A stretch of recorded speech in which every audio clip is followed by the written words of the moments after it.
Welcome back students. Let us start with another video about the Corynebacterium diphtheria.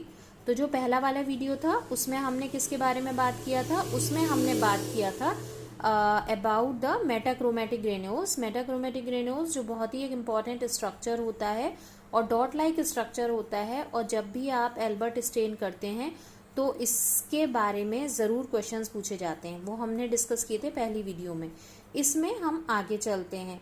अब जो important चीज़ यहाँ पे बहुत पूछी जाती है वो होती है कि ये चाइनीज़ लेटर पैटर्न में बैक्टीरिया क्यों होता है.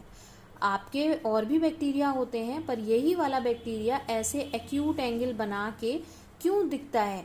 ठीक है, कहीं एल जैसा स्ट्रक्चर बना लेता है, कहीं वी जैसा स्ट्रक्चर बना लेता है. यानी कि एक बैक्टीरिया अगर ऐसे पड़ा है तो दूसरा वाला ऐसे पड़ा होता है.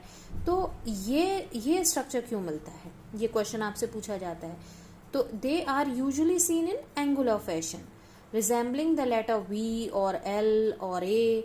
This typical arrangement is due to the incomplete separation. ये आपको बताना होगा. एग्जामिनर को जो पॉइंट बताना है वो ये बताना है कि क्या होता है, ये दो जो बैक्टीरिया होते हैं वो पूरी तरीके से डिवीजन के वक्त, जब उनका डिवीजन हो रहा होता है तो सेपरेट नहीं हो पाते हैं. ये जो बाइनरी फिजन है ये वो प्रोसेस होता है, अगर आपको याद हो, कि जब कोई भी सेल दो में डिवाइड होता है तो इस मेथड से होता है, बाइनरी फिजन से.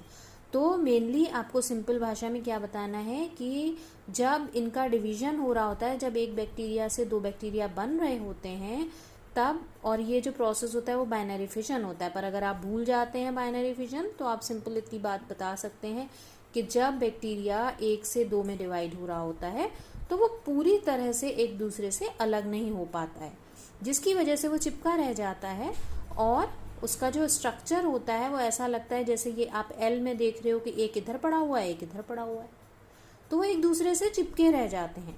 इस वजह से ऐसा लगता है जैसे कि वो चाइनीज लेटर अरेंजमेंट है. दूसरा क्वेश्चन जो आपसे पूछा जाएगा वो पूछा जा सकता है कि मॉर्फोलॉजी, हमने क्या देखा था, मॉर्फोलॉजी मतलब कि शक्ल, बैक्टीरिया की जो शक्ल होती है वो ग्राम स्टेनिंग में कैसे लगती है. यानी कि अगर हमने एल्बर्ट स्टेनिंग की है तब तो हमने देखा था कि ग्रीन कलर के बेसिलाई थे और डॉट्स थी ब्लूइश ब्लैक कलर की, वो क्या थे, वो मेटाक्रोमेटिक ग्रेन्यूल्स थे. पर यहाँ पे these are thin slender gram positive bacilli. तो यहाँ पे अगर आप ग्राम स्टेनिंग कर दोगे सी डिप्थीरी की तो स्लाइड के अंदर आपको पर्पल कलर के बैक्टीरिया दिखाई देते हैं, और वो भी कैसे होते हैं, क्लब शेप्ड होते हैं. क्लब शेप का मतलब होता है कि एक तरफ थोड़े मोटे मोटे से दिखाई देते हैं और बीच में से थोड़े पतले होते हैं, साइड में से मोटे हो जाते हैं. क्यों हो जाते हैं ऐसे, ताकि presence of metachromatic granules at one और बोथ हैंड्स, दोनों तरफ पे उनके, हमने अभी बात किया था कि मेटाक्रोमेटिक ग्रेन्यूल्स प्रेजेंट होते हैं और वो एंड्स पे प्रेजेंट होते हैं. तो एंड्स पे प्रेजेंट होंगे तो ऑब्वियसली वो एंड्स से मोटे हो जाएंगे, तो साइड्स ऊपर से तो मोटे हो जाते हैं और बीच में से बैक्टीरिया पतला हो जाता है. इस तरह का पर्पल कलर का बैक्टीरिया हमको दिखाई देता है ग्राम स्टेनिंग में. तो थिन दिखाई देगा.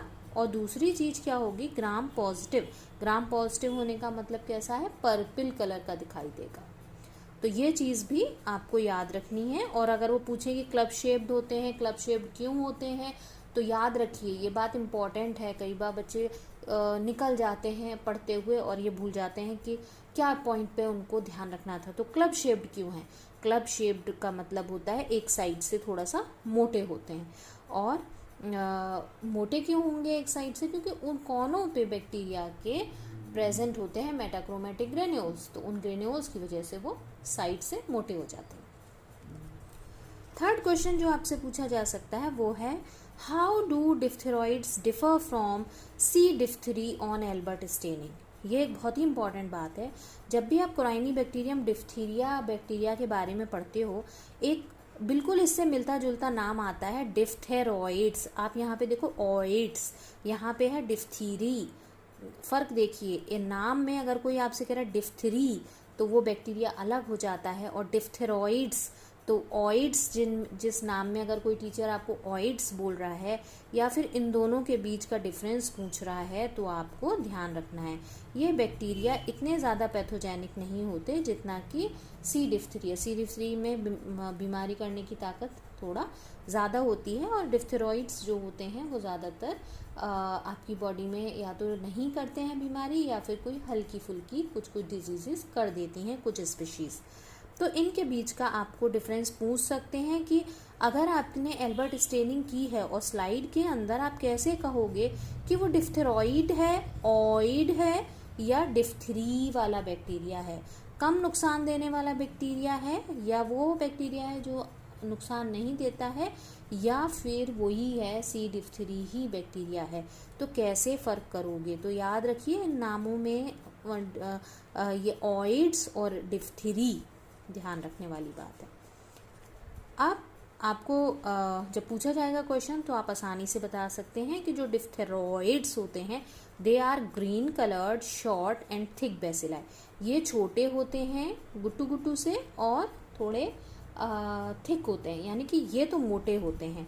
मेटाक्रोमेटिक ग्रेन्यूल्स इनके अंदर नहीं होते हैं। तो हरे रंग का आपको छोटा छोटा सा बैक्टीरिया दिखाई देता है अगर स्लाइड में, पर उसके अंदर पर्पल कलर के ग्रेन्यूल्स नहीं दिखाई देते हैं, तो फिर वो तो होता है डिफ्थेरॉइड। पर they are present in palisade. Palisade कहते हैं पैरेलल होते हैं। ये चाइनीज़ लेटर अरेंजमेंट में नहीं होते हैं कि ए बना रहा है कि एक्यूट एंगल में चिपका हुआ है बैक्टीरिया एक दूसरे के साथ, नहीं, उसमें एंगल में नहीं चिपका होता, उसमें पैरेलल एक के ऊपर जैसे सिगरेट रखी रहती है, जैसे माचिस में मैच स्टिक रखी रहती है, उस तरीके से एक के नीचे एक पड़े होते हैं, पर इस तरह से एक्यूट एंगल नहीं बनाते हैं। तो चाइनीज़ लेटर पैटर्न अगर दिखेगा तो वो डिफ्थरी है, और अगर पैलिसेड यानी कि पैरेलल टाइप का दिखेगा तो वो आपका डिफ्थेरॉइड्स है। दूसरा डिफ्थेरॉइड्स में वो थिक होते हैं और छोटे होते हैं, जबकि इनको अगर देखो तो इनके अंदर मेटाक्रोमेटिक ग्रेन्यूल्स होते हैं और ये पतले होते हैं। तो इन हमेशा सी डिफ्थेरी में ग्रीन कलर के बैक्टीरिया के ऊपर डॉट्स भी दिखेंगी पर्पल कलर की, और वो क्या होंगी? वो होंगे मेटाक्रोमेटिक ग्रेन्यूल्स। तो ये जो 3 क्वेश्चंस हैं और ये बहुत इंपॉर्टेंट क्वेश्चंस हैं, और ये आपसे जब आपका एल्बर्ट स्टेनिंग का प्रैक्टिकल होता है तो उसमें कहीं पर भी माइक्रोबायोलॉजी में पूछे जा सकते हैं। इसके आगे के इम्पॉर्टेंट क्वेश्चंस हम नेक्स्ट वीडियो में डिस्कस करेंगे, and that will be a short video. We won't take more questions, only 2 और 3 क्वेश्चंस। तो वो आप उसमें डिस्कस करते हैं ताकि धीमे धीमे आप याद कर सको और कोई बहुत बोरिंग ना हो जाए आपके लिए। ठीक है, तो मिलते हैं in the next video. Till then good bye, take care.